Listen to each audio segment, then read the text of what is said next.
Alors bonsoir et bienvenue à cette conférence sur l'énergie lunaire et solaire. Donc ce soir, Niena va être disponible à répondre à tous les soucis techniques.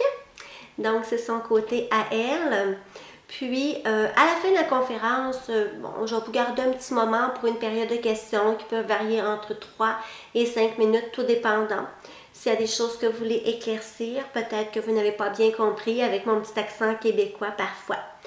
À la fin de la conférence, oui, j'aurai peut-être une petite surprise pour vous, pour ceux et celles qui vont attendre jusqu'à la fin. Donc voilà. Alors ce soir, on va parler de ces deux belles énergies. Bon, ça y est, je suis encore partie. On va ouvrir une petite parenthèse. Hein? Donc, je ne sais pas, vous, en Europe, je sais que là, c'est le soir. Donc, peut-être que Madame la Lune va se présenter ou vous la voyez déjà. Je n'ai pas vérifié les phases de la Lune. Mais bon, nous ici au Québec, comme vous pouvez voir, c'est très éclairé, très ensoleillé. Donc, on a aussi le soleil qui nous fait un petit clin d'œil aujourd'hui. Donc, ce soir, on va faire la différence entre l'énergie lunaire et l'énergie solaire. À quoi ça va nous servir cette conférence-là ce soir? Bien, ça va nous permettre de savoir à quelle énergie que nous devons nous connecter aux besoins qu'on a du moment aussi. Alors, des fois, on dit, bon, qu'est-ce que je peux faire pour que ça y aille un petit peu mieux, que j'aille un petit peu plus d'énergie, en sachant qui on est au niveau du type d'énergie, ça va nous permettre d'aller chercher le maximum. Donc, la Lune, bien sûr, est une énergie féminine. Elle représente le yin. Pour ceux et celles qui connaissent le yin et le yang, donc l'énergie féminine et masculine. Alors, la Lune représente le yin et elle est associée au chakra sacré. On l'appelle aussi le chakra ombilical et il est de couleur orange. Pour faire une petite parenthèse, à quoi sert ce chakra-là? Bien, chez la femme, il est très amplifié parce que c'est le chakra où ce que la maternité se passe. Donc voilà, c'est pour cette raison que chez la femme, il tourne vraiment dans le sens des aiguilles d'une montre, tandis que chez l'homme, va aller dans le sens contraire. Alors voilà pourquoi nous, les mamans, on a un côté un petit peu plus maternel parfois. Le soleil, lui, est une énergie masculine, donc une énergie yang. Et lui, le chakra qui est attitré, c'est vraiment le chakra du plexus solaire, donc qui est de couleur jaune. Pour faire aussi une petite parenthèse, le chakra du plexus solaire, c'est celui où ce que se gère tout, nos émotions. Tout ce qui se passe dans notre vie, là, c'est vraiment le centre, hein, parce que si on regarde bien, je continue ma parenthèse, c'est qu'on a le plexus qui est au niveau de l'abdomen, donc vraiment, oui, vous avez l'estomac et tout ça au niveau de l'abdomen, alors on a les chakras inférieurs, le orange et le rouge, et en haut, on va avoir le vert et le bleu, qui sont le chakra du cœur et de la gorge, donc qui est vraiment au centre des chakras, ou presque, et puis tout ça, voilà, les colères, les joies, les peines, les peurs, l'amour, vraiment, c'est notre filtre. Donc, on va débuter avec les personnes qui sont du type lunaire.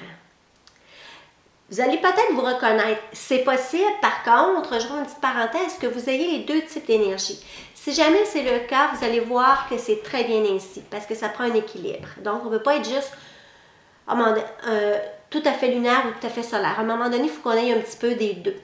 Donc, pour ceux qui sont du type lunaire, vous avez des personnes qui vont souffrir plus facilement. Donc, que ce soit au niveau de la fatigue, au niveau d'un malaise physique, une blessure, ça va faire plus mal. Et quand je dis de blessure, aussi blessure intérieure. Donc, vous êtes des personnes hypersensibles aussi, qu'on peut dire. Vous êtes des personnes qui vont être jalouses et possessives. Donc, ça peut donner des personnes jalouses, possessives ou jaloux-possessifs dans le masculin. Vous allez être une personne aussi qui va souvent changer d'idée ou changer de travail. Vous avez besoin vraiment là, de vous éparpiller un petit peu partout. Donc, vous allez essayer plusieurs choses. Vous allez être aussi une personne qui a besoin d'être soutenue, d'être encouragée.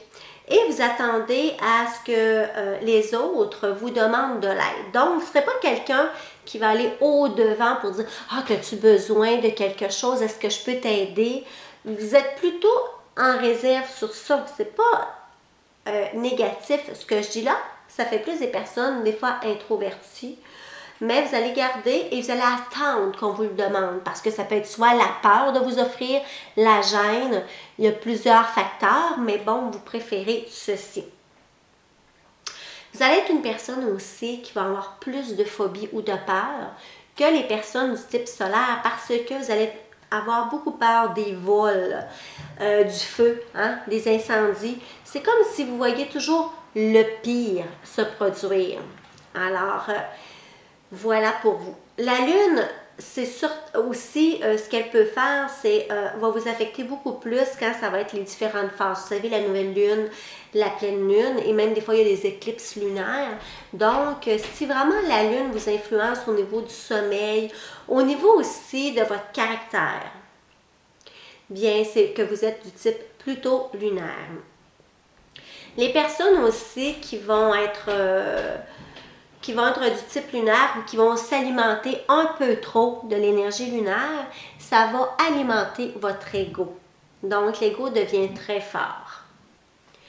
Maintenant, on va parler des personnes qui sont du type solaire. Si vous êtes une personne du type solaire, c'est sûr et certain, comme la Lune, le Soleil va avoir beaucoup d'impact sur votre vie au quotidien. Donc, vous pouvez vous reconnaître par ces qualificatifs que je vais nommer. Qualificatifs, je trouve qu'on peut dire ça comme ceci. Donc, vous avez des personnes que vous êtes claires dans vos décisions. Donc, quand votre idée là, est bien précise, on y va. Vous ne remettez pas en question votre prise de décision. C'est comme ça, c'est comme ça.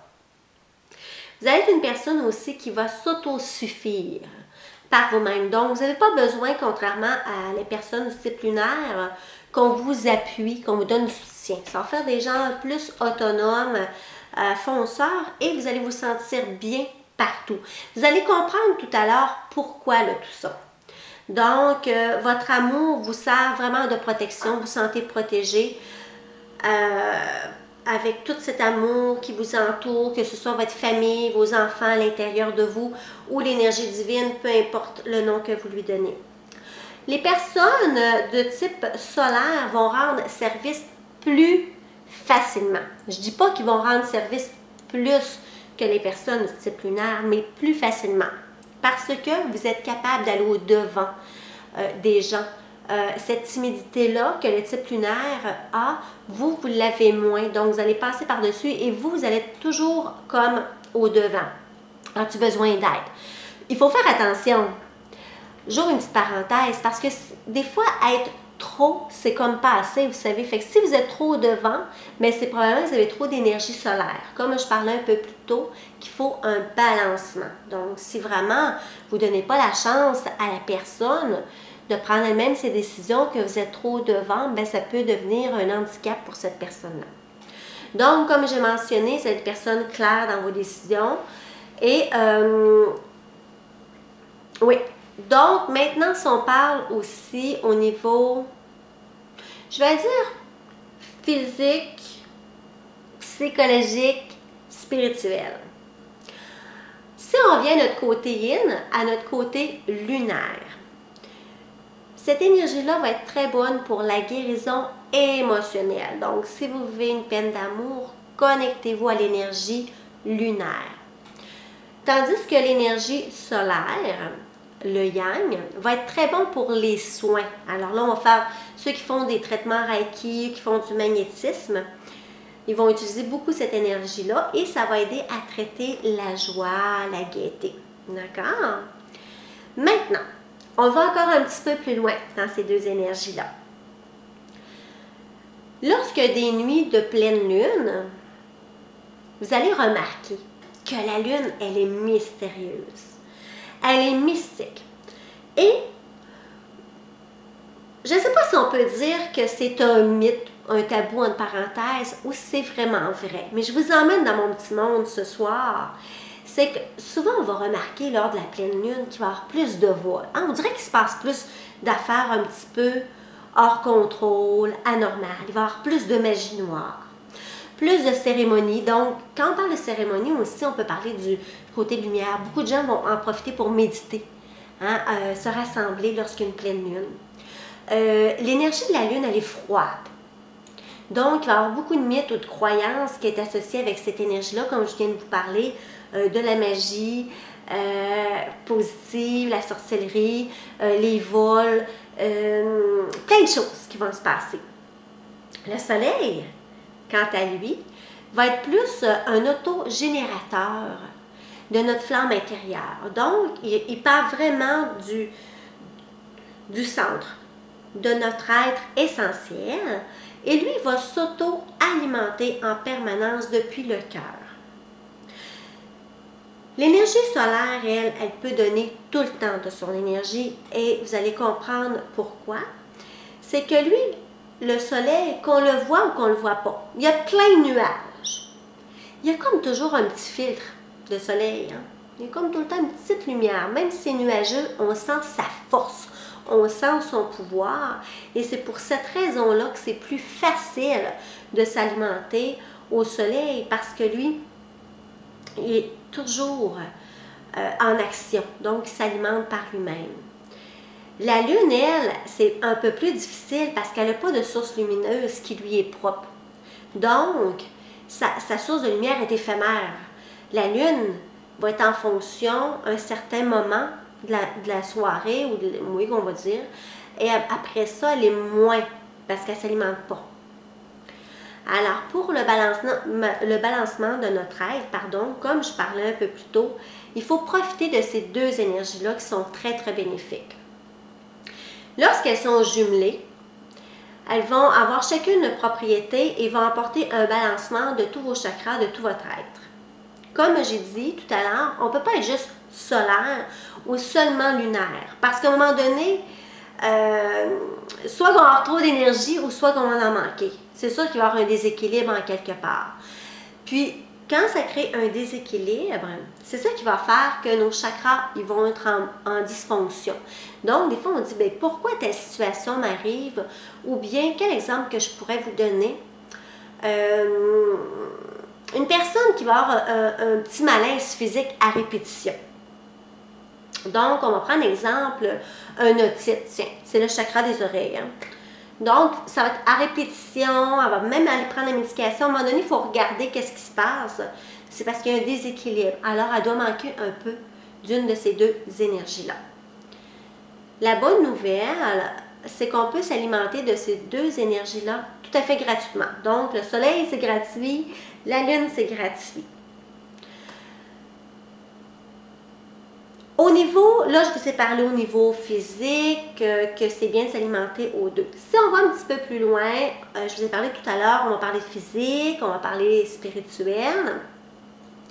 La lune, elle va vous aider à activer vraiment l'intuition. Alors, cette parenthèse-là, je l'ouvre parce que j'ai beaucoup de gens qui vont dire « Bien, Chantal, j'aimerais ça développer mon troisième œil. Oui, j'ai fait des capsules ou j'ai même fait une conférence. Et puis, pour activer notre troisième œil, mais il y a plein d'outils qu'on peut utiliser pour ça. Donc, en utilisant l'énergie lunaire, on va activer notre troisième œil. Donc, voilà. Ce qui va faire, vraiment, vu que c'est une énergie d'intuition, elle va venir harmoniser justement nos chakras célestes, on peut dire, le troisième œil, le chakra de la couronne. Elle va venir balancer aussi le chakra des oreilles. Donc, elle va augmenter vos facultés telles que la voyance et la télépathie et la guidance intérieure. Ensuite de ça, la lune elle peut être utilisée aussi pour amplifier vos cristaux. Bon, si vous voulez amplifier vos cristaux avec l'énergie de la lune, vous allez faire comme ceci. Donc, ce que je pourrais faire, admettons que je vais prendre mes cartes. Bon, je n'ai pas de quartz proche, mais je vais prendre mes cartes pour vous montrer. Donc, vous allez prendre vos quartz dans votre main qui est non dominatrice, parce qu'elle va devenir le récepteur. Donc, si vous êtes droitier, vous allez utiliser la main gauche. Si vous êtes gaucher, vous allez utiliser la main droite, ça c'est sûr. Hein? Dans le fond, on prend la main qui est non dominatrice, donc elle devient le récepteur. Ça va permettre, vous vous mettez à l'énergie lunaire et ça va amplifier vos cristaux. Maintenant, si on y va avec notre ami le soleil au niveau spirituel, ça va être l'astre de l'illumination et de la révélation. Donc, si vous avez envie de recevoir des messages, de la guidance au niveau de la prise de décision, comparativement à la Lune qui, elle, va activer votre chakra du troisième œil pour vous permettre de voir les énergies, les entités, les guides, les maîtres ascensionnés. Le soleil, lui, à son sens inverse, ça va être vraiment plus à l'intérieur. Donc, le ressenti. Il va activer, oui, votre flamme intérieure. Puis, l'archange qui est attitré au soleil, c'est Uriel. Donc, c'est l'archange du soleil. Il va venir harmoniser, vous aider à développer votre plexus. Comme j'ai mentionné un peu plus tôt que le plexus, c'est vraiment le centre des émotions. C'est bien. Hein, de demander à l'archange Uriel de venir travailler à ce niveau-ci. Donc, si votre chakra du plexus est en mauvais fonctionnement, ça va venir affecter aussi les chakras du bas, parce que hein, c'est un tout. Donc, si au contraire, vous voulez transmettre ou donner de l'énergie, à ce moment-là, il va falloir utiliser l'inverse. Vous allez prendre votre main dominante et c'est là que vous allez faire entrer l'énergie solaire dans cette main-ci. Donc, si je fais un petit récapitulatif, oui, c'est ça, on fait entrer l'énergie lunaire pour amplifier. Et si on veut transmettre, maintenant, on va faire entrer dans la main droite, mais avec l'énergie solaire. Donc, on devient transmetteur ou donneur. Maintenant, je voulais aussi ajouter quelque chose, je crois. L'archange aussi pour l'énergie lunaire, c'est l'archange Gabriel. Donc, lui, c'est l'archange d'harmonisation. Et Uriel, l'illumination. Maintenant, pour terminer avec les deux énergies lunaire et solaire, je veux juste ajouter que notre premier rôle à nous, c'est de devenir des soleils et non des lunes. Pourquoi? C'est vraiment pour faire briller alentour de nous. Donc, la lune, elle est importante, mais elle ne doit pas venir votre priorité ou l'unique source de connexion. Il ne faut pas la négliger, il ne faut pas l'ignorer non plus. Maintenant, j'avais pris un petit moment de connexion avec les archanges et je voulais transmettre ce message de leur part à vous. Et aussi, donc je vous ai parlé tout à l'heure pour ceux et celles qui restaient jusqu'à la fin de la conférence que j'aurai un petit cadeau. Donc j'ai un beau message des archanges. Je vais parler tout doucement, tranquillement. Vous allez pouvoir bien absorber l'énergie de Gabriel et d'Uriel. Donc, voici le message transmis par nos archanges ce soir. Vous pouvez fermer les yeux. Vous pouvez mettre vos mains sur le chakra du cœur ou sur votre plexus solaire. Alors, devenez de magnifiques soleils, afin de faire briller tous les êtres que vous rencontrerez sur votre route. Avec cette lumière lunaire et solaire qui vous habite.